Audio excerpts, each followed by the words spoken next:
Thank you for joining us on Twitter Spaces. I'm CBS News political correspondent Caitlin Huey-Burns. We are less than 24 hours away from the 2022 midterm elections, and there has already been historic voter turnout. So we want to talk about the role of women in the midterms, and we have some of the best in the business joining us today. We have evening news anchor and managing editor, of course, Norah O'Donnell, and Face the Nation moderator Margaret Brennan, CBS News correspondent and host of The Talk, Natalie Morales, and I want to start with CBS News congressional correspondent Nicole Killian. So I know you were basically living in Georgia at this point. You've been on the road for us covering the crucial Senate race and the governor's race there as well. And I know you've interviewed all the candidates, been on all the buses. You probably have a lot of hotel points at this point. But what's interesting, I think, of something that you've been covering, especially, and I think that's is something that's undercovered, is the role of Black women in these midterms. I mean, you have some history-making bids from some candidates in governor's races and Senate races, and I know you've been doing a lot of reporting on this. And I'm wondering, what you've found and who you've talked to. Yeah, well, good to join you, Caitlin. And I literally am on the road because I just pulled off of a highway exit. So okay, well, I'm glad you're not driving. You are literally getting me fresh on the campaign trail. Live but from I'm sure exactly. But I'm sure you could relate. But look, I think one of the remarkable things about Georgia is the history-making races that are in this state. And I think that's why a lot of people are paying attention to what's happening in Georgia right now, and also why you're seeing this record level of turnout. We learned over the weekend that more than 2.5 million people have cast their ballots in early voting, which is an all-time record for the state in terms of midterm elections. So that really says a lot. And as you mentioned, there is a critical race not only for the U.S. Senate, but also for the governor's mansion. And so certainly we are witnessing right now Stacey Abrams trying to mount another bid against Governor Brian Kemp. This is a rematch from 2018.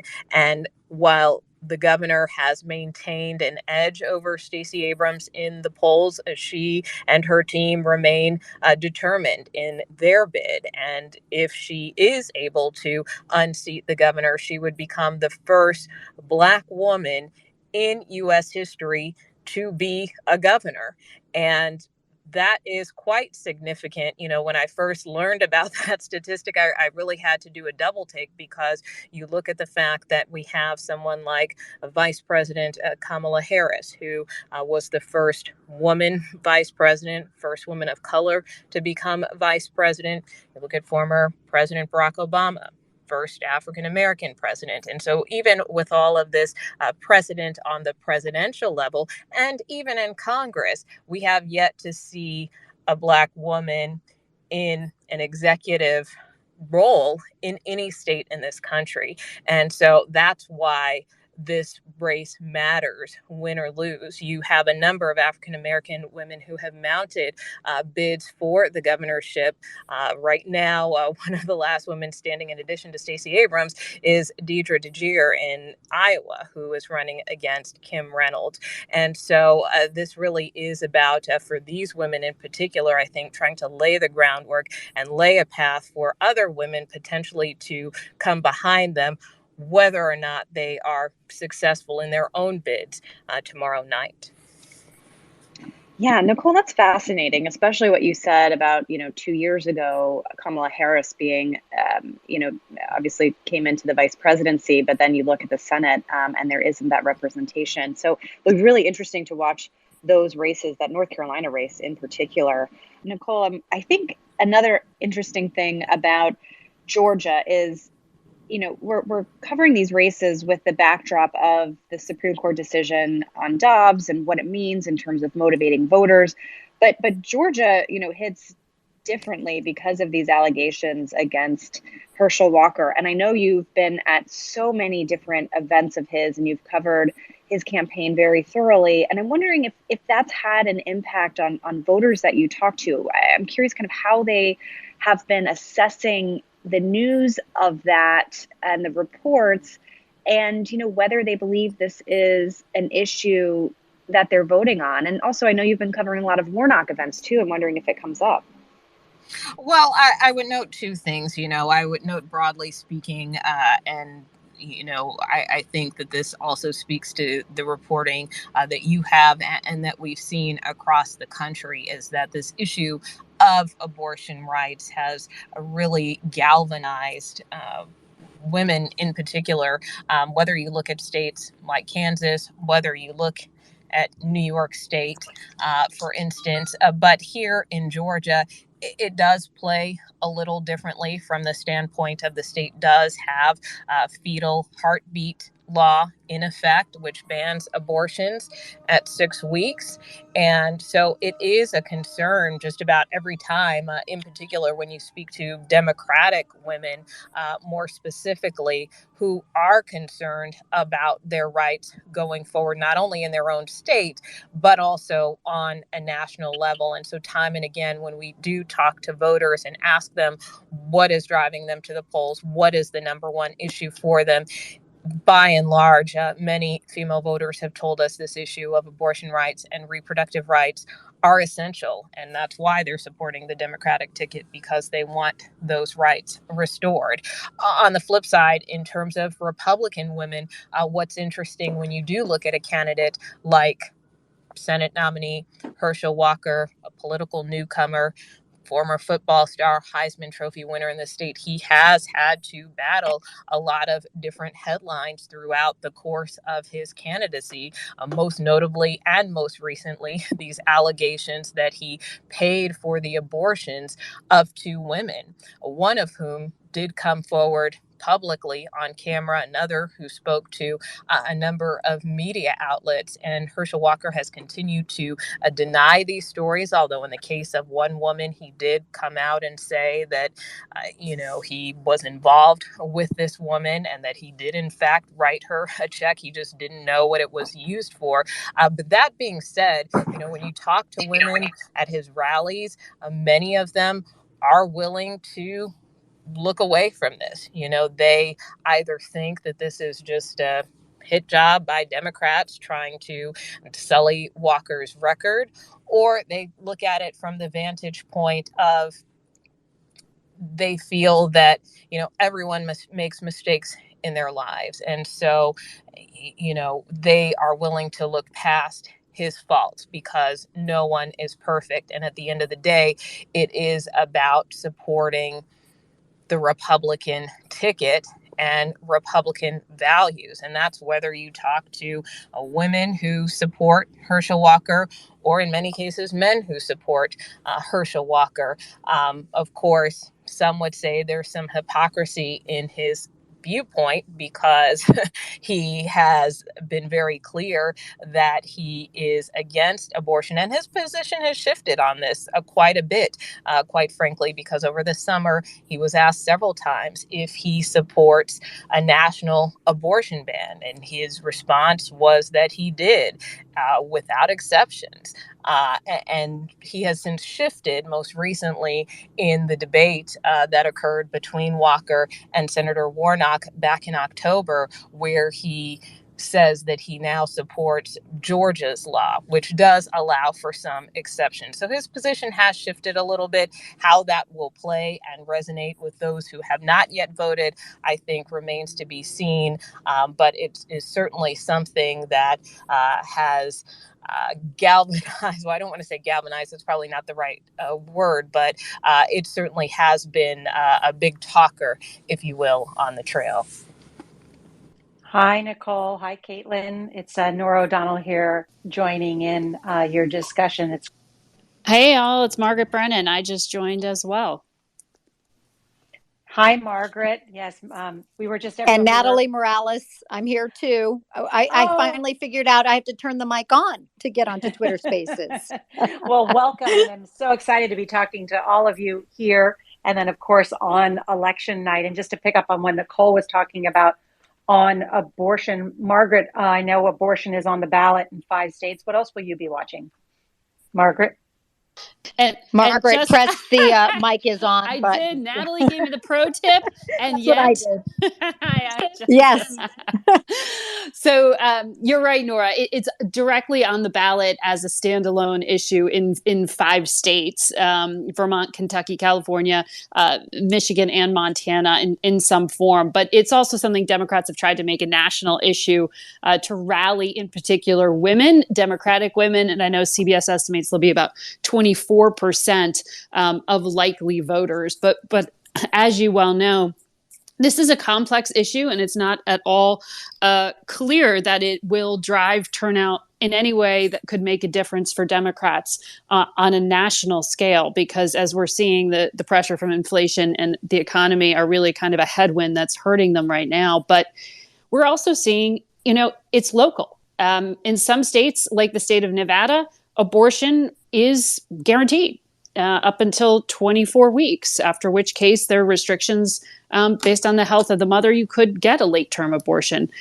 It's kind of a complicated emotional issue that is hard to paint with a broad brush. And that's one of the things that I always keep in mind when we're talking about abortion on Face the Nation, that this is one of the most emotional issues that people react to. And I think in June, and I remember sitting with you on set, Nora, when Roe versus Wade was struck down, the immediate shock from it. And then all of a sudden, people had to rush and figure out exactly what their state law was, exactly what the restrictions were and what they aren't.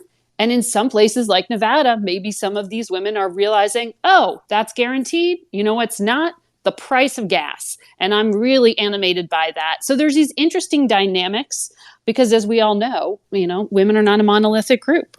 Those are excellent points. And it is something we're going to be following so closely on election night. Natalie Morales is in Los Angeles and will be joining us to just on some of those West Coast races. And Natalie, it's interesting. Yeah. California, all 52 congressional seats have been redistricted. There's a lot going on.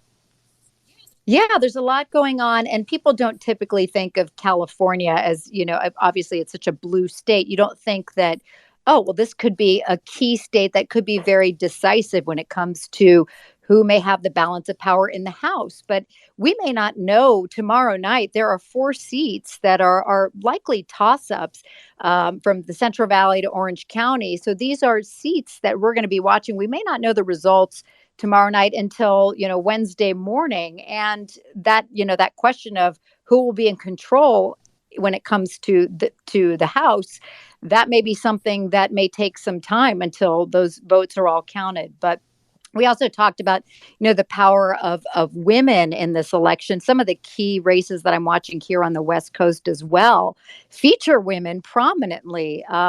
In Oregon, you have 3 women in a very hotly contested governor's race right now. And what's very interesting there is that, again, Oregon, a bastion blue state, but here you're seeing Christine Drazan is the Republican candidate who could possibly end up being the next governor in Oregon to be the first time in 40 years. So a history-making run possibly there, and also a major upset potentially in Washington State in the Senate race, where you have Tiffany Smiley, who's a relative newcomer, and some have called her the Republicans have called her one of the best candidates of this cycle, going up against a very seasoned 5-term Senator Patty Murray. So you have somebody who has been there for a long time and has done the job, but yet there's this feeling of dissatisfaction, discontent here along the West Coast when it comes to crime, homelessness, inflation, all of the issues that I think are driving voters very much, I think, what are at the forefront for women as well. We talk about abortion.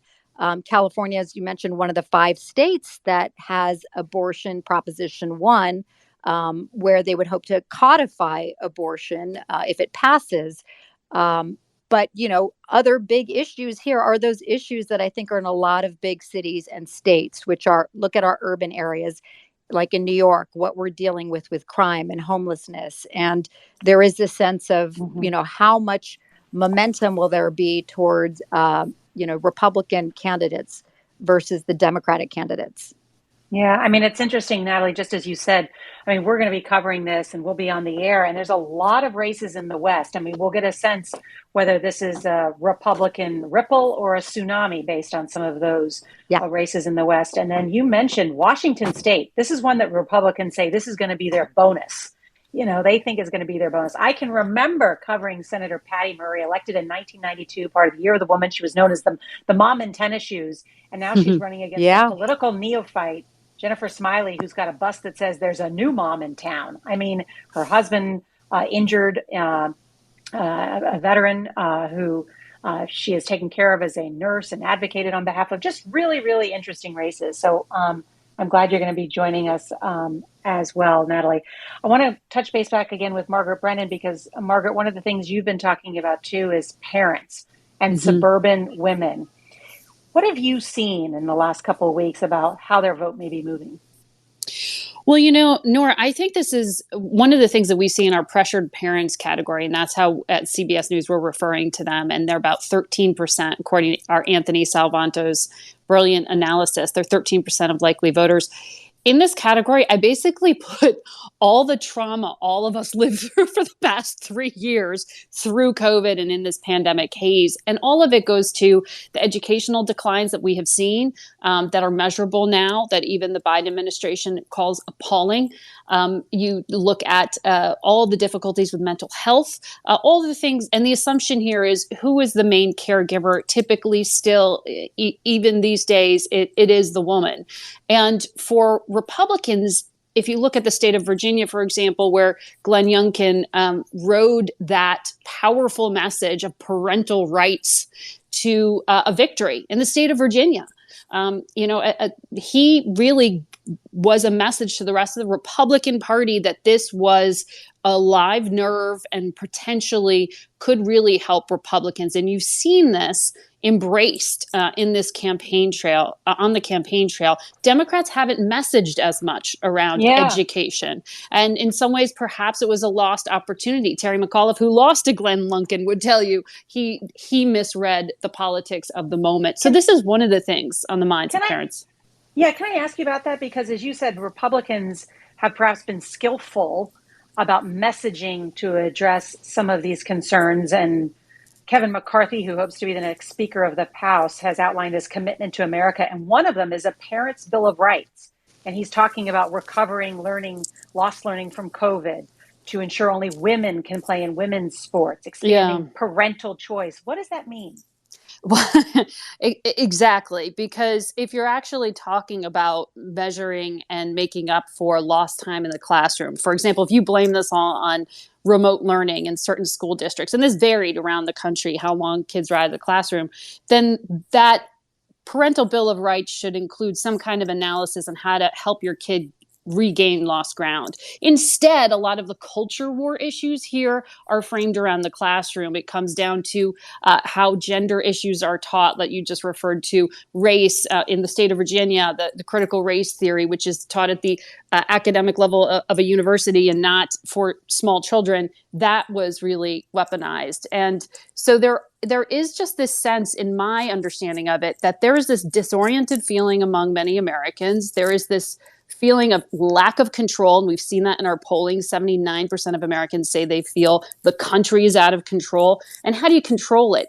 Sometimes these narrow issues, these wedge issues, are a way to reestablish control versus how do you make up for all the time you just lost? And there's just this thing of trauma that hangs with us in so many different ways from the pandemic that I don't think we've quite figured out how to quantify yet.